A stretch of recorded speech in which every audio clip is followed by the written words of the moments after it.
सुप्रभात पिलामाने तुम पाई मु आज पुणी आ गोटे नुआ गपटे आनिक आसी। गपटीर ना है बाहादुर आउ सिंह। ताहले चलो शुणिमा। थरे जड़े राजांगर बाहादुर बोली जड़े चाकर थिला। से दिने राजांग घरू टंका पैसा चोरी करी पलाईगला।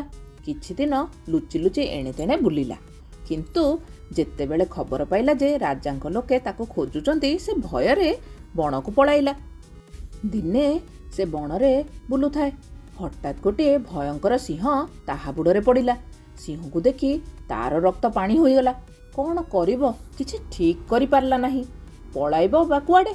गोटे गछ को आउजी मने मने ठाकुर को डाकिला। सिंहटी छोटे छोटे आसुथाए। बाहादुर दूररू देखिला जे ता बाँ गोड़टा भारी जोरे फुलिछि। पाखकू आसी सिंहटी विकल होई ता गोड़ दुईटी को देखाई बाहादुर आगरे सोई पड़िला। बाहादुर देखिला जे ता गोड़रे गोटे बड़ कंटा गली जाइछि। से कौशल रे तार कंटाटी को बाहर करदेला।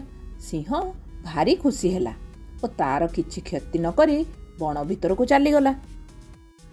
अनेक दिन परे राजा निजे शिकार करबाकू बण को गले। बणरे से बाहादुर को भेटिले। संगे संगे ताकू धरी राज्य को घेनी आसिले। राजांगर तो आगुरु भारी राग थाए। से आदेश देले जे बाहादुर दोष पाई ताकू गोटे सिंह मुहरे पकाई दियो। राजा आदेश रे गोटे सिंह अणा हला। लोके बाहादुर को सही सिंह आगरे पकाई देले।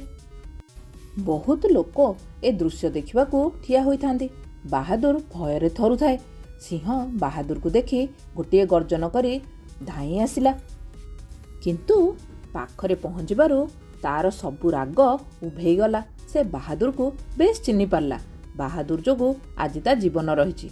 तेणु सिंहटी किछि नकरी बाहादुर गोड़ तले छिड़ा होई ता पाद को चाटिबारे लागिला। राजा एथिरे आश्चर्य होई गले। परे सबु कथा बाहादुर शुणी सारला परे तार दोष को क्षमा कले।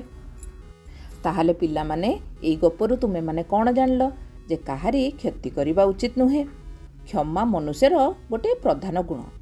आउ जी असहाय थिबो ताकू साहाय्य करिया भी सेटा भी गोटे तमर प्रधान गुण होबा दरकार।